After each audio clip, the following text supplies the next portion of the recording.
પહેલગામ આતંકી હુમલા પછી દેશના પ્રથમ જ્યોતિર્લિંગ સોમનાથ મહાદેવ મંદિરની સુરક્ષા વધારાઈ છે. દરિયાઈ પેટ્રોલિંગ તેમજ ક્યુઆરટી ટીમમાં વધારો કરાયો છે. આ બાબતે જિલ્લા પોલીસ વડા મનોહરસિંહ જાડેજાએ માહિતી આપી. ડોગ સ્ક્વોડ, બોમ્બ સ્ક્વોડ સહિતની ટીમો ખડે પગે છે અને કડક ચેકિંગ કરી રહી છે.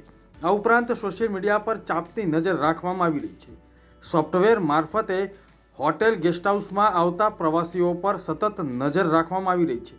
એસટી બસ સ્ટેન્ડ અને રેલવે સ્ટેશન પર સરપ્રાઇઝ ચેકિંગ કરીને સુરક્ષા કર્મચારીઓ ખડે પગે અત્યારે હાલ તૈનાત છે. સુરક્ષા વ્યવસ્થા Z+ કેટેગરીનું મંદિર છે અને એમાં જે જરૂરી સિક્યુરિટી સ્ટાફ છે એ અમે એમાં ડિપ્લોય કરેલો છે.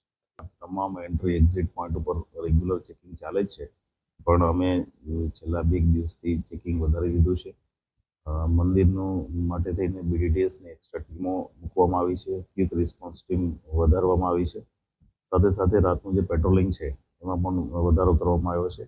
અને મંદિરની કારણ કે કોસ્ટલ એરિયા છે આખો અમારી પાસે, એ કોસ્ટલ એરિયામાં પોલીસની બોટ દ્વારા પેટ્રોલિંગ અને બાકીની જે આવજા કરતી બોટો છે એ બોટોનું સરપ્રાઇઝ ચેકિંગ આજથી ચાલુ કર્યું છે.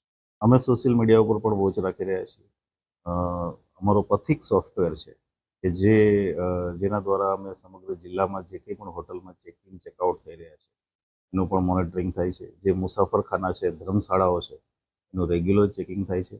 સ્થાનિક આગેવાનો, સ્થાનિક રિક્ષાવાળા, સ્થાનિક ફેરિયાઓ, સ્થાનિક જે કંઈ પણ અજાણ્યા ઇસમો હોય એનું રેગ્યુલર ચેકિંગ, એનું વેરિફિકેશન, એના પેરેન્ટ સ્ટેટમાં એની મૂવમેન્ટ વિશેની વિગતો, એની આઈડેન્ટિફિકેશન માટેની વિગતો, આ તમામ કાર્યવાહી પોલીસ રેગ્યુલર બેઝિસ ઉપર કરે છે અને અત્યારે અમે એને વધારી દીધી છે. સોમનાથ મંદિર ખાતે કેમ કે પેરીફેરી મોટી છે અને અમે ઓલરેડી હથિયારી પોલીસથી એનું પ્રોટેક્શન કરી રહ્યા છીએ, પણ અમારી પાસે માઉન્ટેડ પોલીસ છે. માઉન્ટેડ પોલીસથી પોલીસની બોટ દ્વારા પ્લસ જે ડોગ સ્ક્વોડ અમારી છે એ સતત 24 કલાક જે પણ પ્રવાસીઓ આવી રહ્યા છે, જે પાર્કિંગમાં પોતાના વાહનો મૂકી રહ્યા છે, જે હોટલો આજુબાજુ આવેલી છે, એનું સરપ્રાઇઝ ચેકિંગ સતત અમારું ચાલી રહ્યું છે.